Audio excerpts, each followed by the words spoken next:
In this video, we discuss Dylan Thomas and a few of his works. Dylan Thomas rose like a meteor in the firmament of literature during the Second World War. And like a meteor, he burned himself out very quickly. He was like a meteor rising in the sky and burning out like a meteor. He was dead prematurely at the age of 39. Dylan was born in 1914 and he became dead in 1953. Dylan wrote the most ecstatic lyrics known in the English language. Very ecstatic lyrics in the English language. In his private life, however, he was a petty thief, a congenital borrower, borrowing from his friends like Dr.Salim, an incorrigible drunkard, and a compulsive womanizer. In his private life, he was a petty thief, congenital borrower, an incorrigible drunkard, and a compulsive womanizer. Dylan was born in Wales. His father was an English teacher and his mother was a seamstress. They spoke Welsh language in the family. Dylan was trained in the Welsh language also. And it is said that Dylan started writing poetry before the age of 12. But his school career came to an inglorious end. So he was not a brilliant student at the school. In the final exam, he failed in all the subjects except English. But he managed to get a job in a local newspaper and finally landed up as a BBC broadcaster. And Dylan had a passion for words. To him, words have life, sound, smell, and personality. About poetry, once he famously remarked, poetry should be as orgiastic and organic as copulation. So he famously remarked, poetry should be as orgiastic and organic as copulation. Dylan became popular through his recitations of his own poems over the BBC. And there was magic in his voice. The name Dylan actually means son of the sea. His father wanted him to be called Dylan, but his mother was not happy because the word was pronounced like Dullan, and the people might regard him as a dull person. And Dylan wanted his name to be pronounced as Dylan. And Dylan became popular through his magical voice.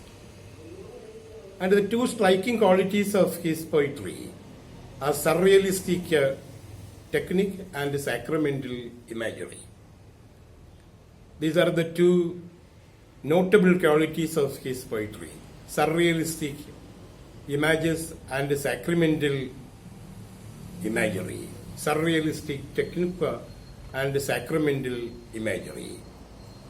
And for his surrealistic technique and sacramental imagery, he was included in the group of the new apocalyptic poets. And there were the other apocalyptic poets like Alex Comfort, Dorian Cook, Philip O'Connor, and such other persons. The New Apocalypse was a collection of poems edited by J.F. Henry and Henry Trees. They produced the collection of poems by a group of new apocalyptic poets like Dylan Thomas, Alex Comfort, Dorian Cook, and Philip Corner. And the collection was brought out by J.F. Henry and Henry Trees. And the publication was made in 1939.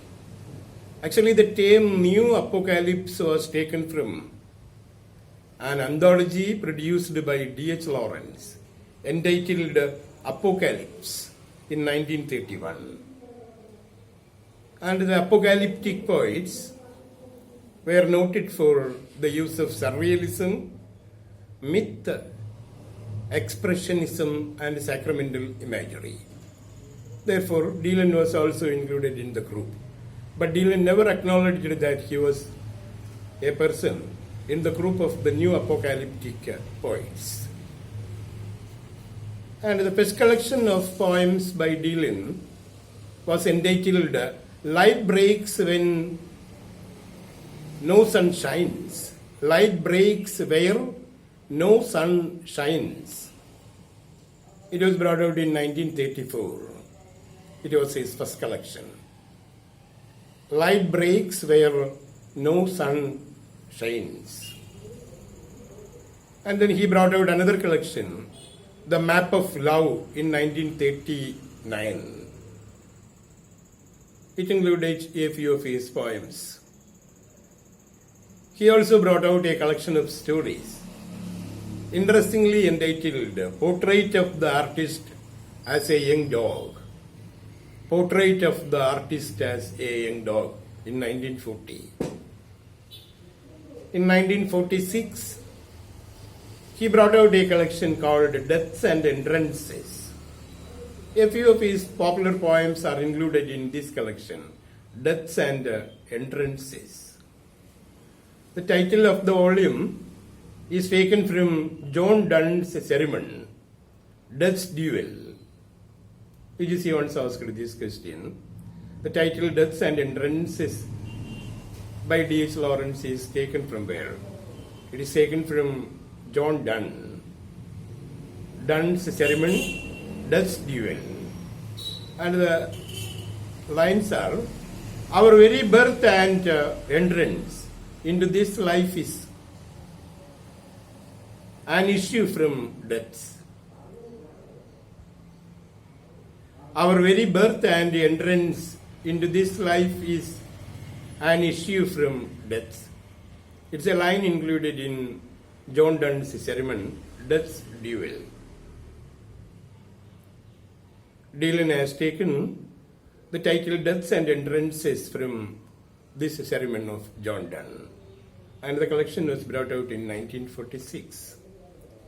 It included his popular poems like Poem in October, Fern Hill, etc. And these poems are the best models to show Dylan's way of using surrealistic technique and sacramental imagery.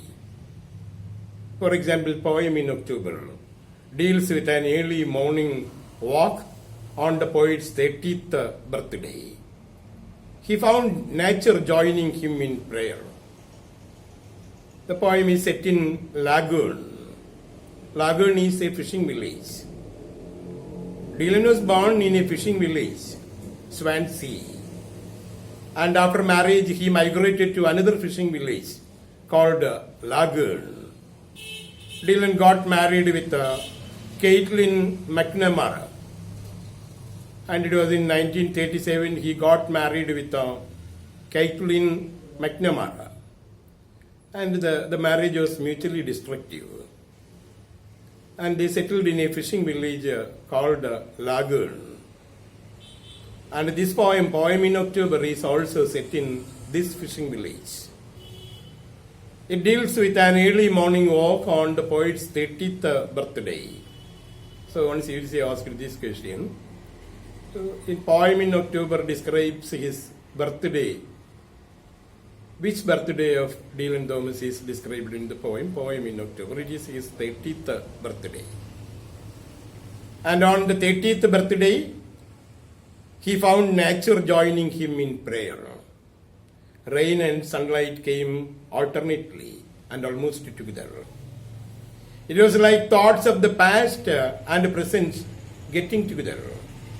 Rain and sunlight came alternately and almost together, like thoughts of the past and present getting together or mixing up. And the poet's mind flew back to his childhood days. And these were the days when the poet walked with his mother through the parables of sunlight and the legends of the green chapel. The parables of sunlight.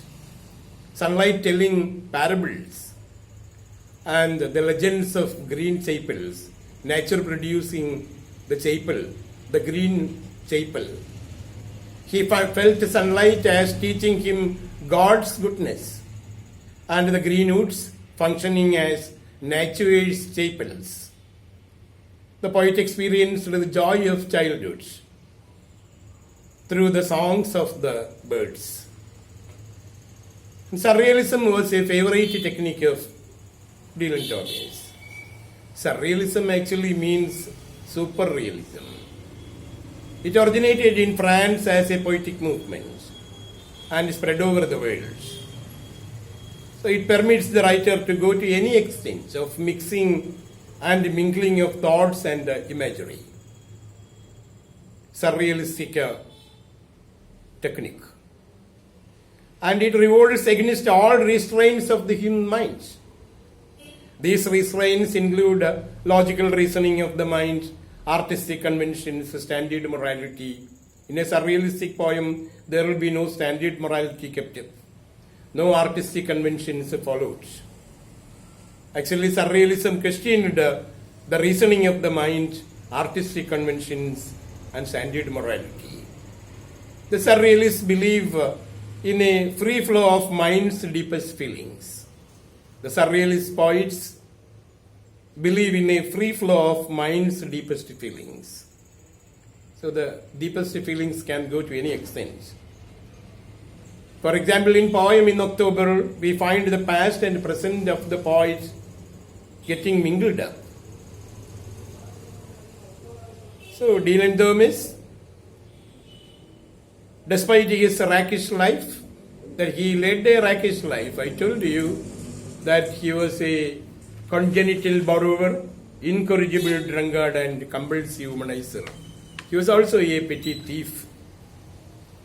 Despite his rakish life, Dylan uses highly religious imagery, and most of his descriptions have a religious association. For example, in the opening part of his poem in October, the white herons are described as priests in a state of prayer. The herons are described as priests in a state of prayer. The herons standing in a single leg are found praying like a priest in prayer. And the sound of the water flowing is described as water praying. The sound of the water is described as water praying. And later in the poem, there are references to the parables of sunlight and the legends of the green chapels. Sunlight is here described as doing the work of parables in teaching goodness to man. And the green woods are described as nature's prayer halls. Dylan was a past master in the art of using sacramental imagery. In Fern Hill also, his other poem, Fern Hill, it's autobiographical poem. It describes his life as he matures from a carefree youth to an adult who laments the loss of his childhood. The lamenting the loss of the childhood is found in poem in October, and in Fern Hill also the same is repeated. And it is a two-part poem. There are 3 stanzas in Fern Hill in the beginning, and there are again 3 stanzas, totally 6 stanzas, and the first 3 stanzas related to the experience of the childhood of the poet, spending his days at his aunt's estate called Fern Hill. And the last 3 stanzas lament the loss of his childhood. So the loss of the world of innocence. Dylan also produced a few film scripts and plays. One popular play by him was entitled Under Milkwood, and it is written as a radio play. The dreams and innermost thoughts of the inhabitants of the fictional small fishing village of Lare Gabba is presented in the play. The dreams and the innermost thoughts of the inhabitants living in a fictional small fishing village called Lare Gabba. And the characters are very interesting. One character is named Mrs. Ogmore Pitchard, nagging her two dead lovers, speaking about her dead lovers. And there is another interesting character named Captain Cat. And he is interested in reliving his seafaring experiences, and he is found sitting in the pub and telling people about his seafaring experiences. And there is also another person, Organ Morgan. He is obsessed with his music, and he is found sitting in the pub with his musical instrument and playing. And then there is Polly Garter, pining for her dead lover. And the story of the play is based on a story written by him under the title Quite Early One Morning. I told you Dylan has a collection of stories also under the title Portrait of the Artist as a Young Dog, imitating the title of James Joyce. James Joyce has got his title Portrait of the Artist as a Young Man. And here the collection by Dylan is called Portrait of the Artist as a Young Dog, a collection of 10 short stories. And most of them chronicle his youth at Swansea in South Wales. And you can find more details of Dylan Thomas in the notes given to you. Thank you.